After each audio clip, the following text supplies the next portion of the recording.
अब बात उस रिपोर्ट की जिसने नेतन्याहू से लेकर बाइडेन तक सबको डरा दिया है। इजरायल के कमांडर ने एक तरह से ऐसी बात कबूल कर ली कि अमेरिका भी इजरायल से कहने लगा है अब तुमसे ना हो पाएगा। हमास के खिलाफ इजरायल का ग्राउंड ऑपरेशन अब बुरी तरह फंसता नजर आ रहा है।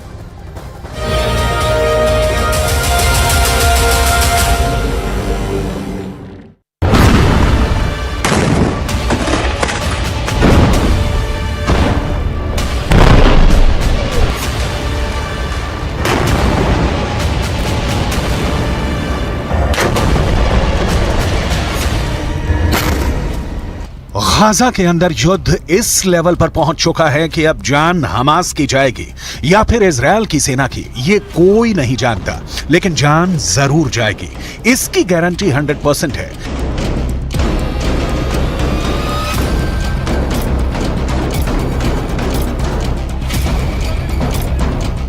ये गाजा में क्लोज क्वार्टर बैटल का वीडियो है, यानी कमरों में लड़ा जाने वाला बहुत करीबी युद्ध।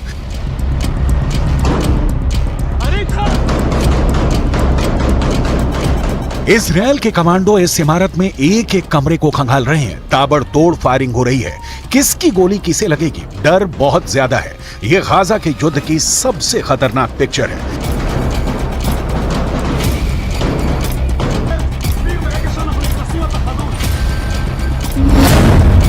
लेकिन इस बीच एक बड़ी रिपोर्ट आई है जिसके मुताबिक गाजा में युद्ध अगले 2 महीने तक खत्म नहीं होने वाला, यानी जनवरी और फरवरी के बाद हमास मार्च में भी जिंदा रहेगा। इस बार की पूरी गारंटी दी जा रही है। यह रिपोर्ट इजरायल की सेना के ही एक अधिकारी ने दी है। सवाल है कि 5 महीने युद्ध चला तो क्या हमास बचेगा या इजरायल?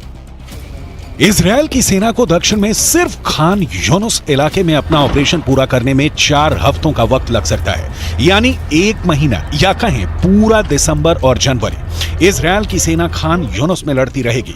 इसके बाद हमास के खिलाफ पहली स्टेज का युद्ध लड़ने में 1 महीने का वक्त और लगेगा, यानी फरवरी के बाद मार्च में भी युद्ध जारी रहेगा। इजरायल और पश्चिमी देशों की मीडिया को यह बात इजरायली सेना के एक बड़े अधिकारी ने बताई है।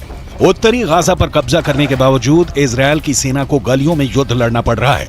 अब दक्षिण में खान यूनुस की गलियों में जंग जारी है और यहां का युद्ध तो और भी खतरनाक बताया जा रहा है।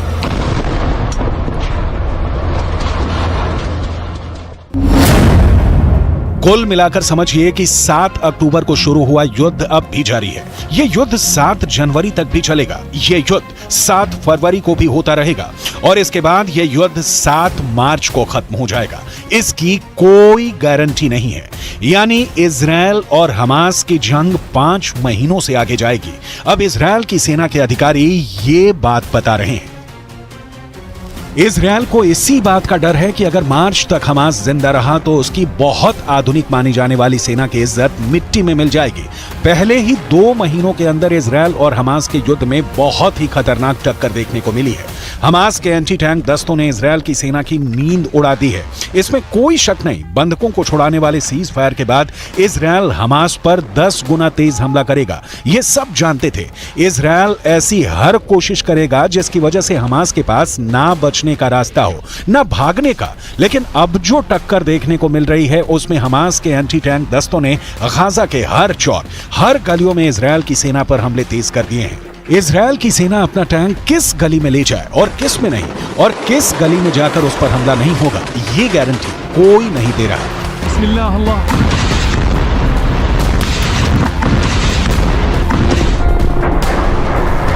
हमास की एक बॉडी कैमरा फुटेज इजरायल को मिली है और इसमें हमास के एंटी टैंक दस्तों को बिल्डिंग में छिपे हुए देखा जा सकता है। जिस जगह पर यह दस्ता छुपकर इजरायल पर हमले की फिराक में था, वहीं पर इजरायल ने हवाई हमला कर डाला। जाहिर है ऐसे धमाके में कोई जिंदा नहीं बचा होगा। वैसे गाजा की गलियों में युद्ध के दौरान हमास ने भी बड़े बड़े दावे किए हैं। हमास का दावा है कि उसने इजरायल के 180 टैंक और बख्तरबंद गाड़ियों को हमले में फोड़ दिया है। गाजा से लगातार ऐसी तस्वीरें आई हैं जिसमें इजरायली टैंक पर घात लगाकर हमले किए गए। इजरायल ने खुद माना है कि अब तक ग्राउंड ऑपरेशन में उसके 70 से ज्यादा सैनिक मारे जा चुके हैं, 250 से ज्यादा सैनिक जख्मी हुए हैं। लिहाजा हमास के खिलाफ जो ताकत इजरायल को माना जाता है उसके मुताबिक नतीजे तो इजरायल को भी नहीं मिले हैं। हालांकि नेतन्याहू के सामने अपनी छवि को बनाए रखना बड़ा चैलेंज बन चुका है और गाजा पहुंचकर उनकी पहली कोशिश इसी तरफ नजर आती है। अब जैसा युद्ध चल रहा है उसे देखकर लगता है कि इजरायल को बाकी बंधकों को लेकर ज्यादा फिक्र नहीं है। ऐसे में आगे की लड़ाई और भी खतरनाक होगी। अब इजरायल के ऊपर बंधकों वाला प्रेशर भी पहले के मुकाबले काफी कम देखा जा रहा है। इसलिए इजरायल का पूरा फोकस अब हमास को खत्म करने पर है।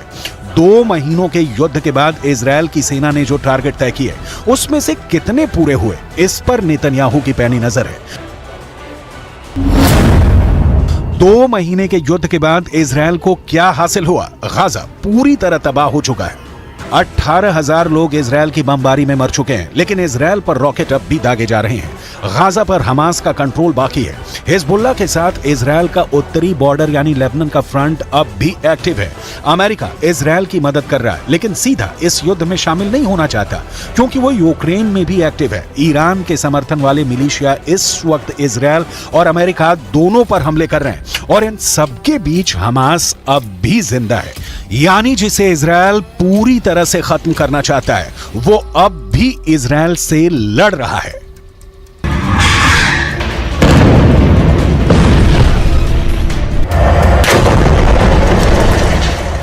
It remains imperative that Israel put a premium on civilian protection. And there does remain a gap between exactly what I said when I was there, the intent to protect civilians, and the actual results that we're seeing on the ground. Israel की सेना दावा कर रही है कि वो Gaza में Hamas को चारों तरफ से घेर रही है, इसलिए ऑपरेशन में वक्त लग रहा है। लेकिन गाजा से कुछ वीडियो ऐसे भी आए हैं जैसे लगता है कि इजरायल की सेना गाजा में बुरी तरह से घिर चुकी है। ये वीडियो हमास के टनल वाले दस्ते ने तैयार किया है। जहां इजरायल की सेना ने कैंप लगाया हुआ है, वहां हमास के लड़ाकू दस्ते चुपके से जमीन से निकलकर उन पर नजर रख रहे हैं। ये इजरायल को डराने वाला वीडियो है। हमास की नजर इजरायल के एक एक फौजी पर है। इजरायल को टक्कर देने के लिए हमास ने एक नया वीडियो रिलीज किया है। यहां हमास के रॉकेट दस्तों ने अपने ठिकानों को उजागर करके दिखाया है कि उसके पास इजरायल पर हमले के लिए कौन सा नया हथियार है। ये M19 रॉकेट है जिसकी रेंज करीब 100 किलोमीटर है। हमास ने कहा है कि वो इस रॉकेट से अब इजरायल की राजधानी तेल अवीव पर हमला करेगा। ये रॉकेट और इसको दागने वाला मल्टी लॉन्चर ये गाजा का ही कोई हिस्सा है। सवाल है कि क्या ये जगह अब तक इजरायल और अमेरिका की सैटेलाइट की नजर में नहीं आई, ना ही इजरायल और अमेरिका के ड्रोन इसे देख पाए। मुमकिन है ये पुराना वीडियो है और अब हमास ने इसे जारी करके सिर्फ इजरायल में डर पैदा करने की कोशिश की है।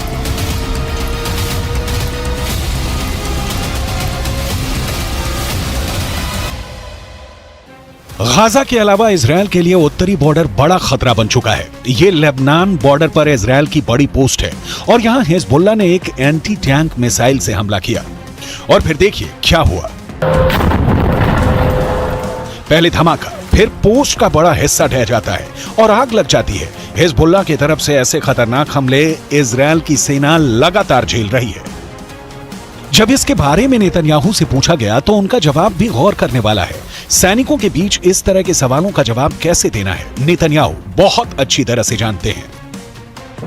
כי אם חיזבאללה יבחר לפתוח במלחמה כוללת, אז הוא במו ידיו יהפוך את ביירות ואת דרום לבנון, לא רחוק מכאן, לעזה ולח'אן יונס। हिजबुल्लाह हो, हूथी हो या फिर हमास, इजरायल के लिए खतरा साफ है और बहुत बड़ा है। हमास अगर मार्च तक जिंदा रहा तो ये युद्ध पलट सकता है। ये बात नेतन्याहू भी जानते हैं। उनके सामने दबाव बहुत ज्यादा है कि युद्ध को जल्दी से जल्दी खत्म किया जाए, जल्दी से जल्दी बंधकों को छुड़ाया जाए और जल्दी से जल्दी हमास को खत्म करने का ऐलान किया जाए। अगर वो ऐसा नहीं कर पाए तो ना सिर्फ दुनिया में बल्कि घरेलू मोर्चे पर भी उनकी बहुत ज्यादा बेइज्जती हो जाएगी।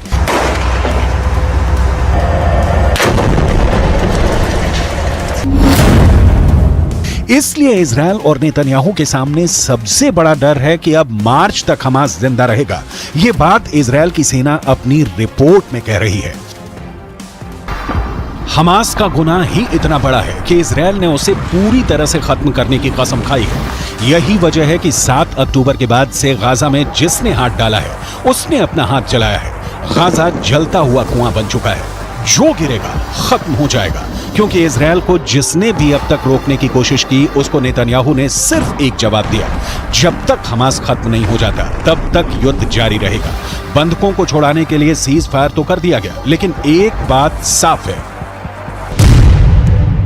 कि अब तक इजरायल के सामने सब फेल हो चुके हैं। इजरायल के आगे ईरान फेल हो चुका है, इजरायल के आगे हमास से लेकर हिजबुल्लाह और यमन के हूथी भी नाकाम रहे हैं। इजरायल के सामने सऊदी अरब और बाकी अरब देशों की जुबान पर ताला लगा है। अरब देश पूरी तरह फेल साबित हुए हैं। इजरायल के खिलाफ रूस भी फेल हो गया और इजरायल ने अमेरिका को भी बता दिया कि वो इजरायल से है, इजरायल उससे नहीं, यानी अमेरिका भी फेल है। नेतन्याहू अब कोई बात बर्दाश्त नहीं करेंगे। वो बैकफुट पर नहीं, फ्रंट फुट पर तबाही मचाएंगे। उन्होंने अमेरिका को भी इस बात का एहसास दिला दिया है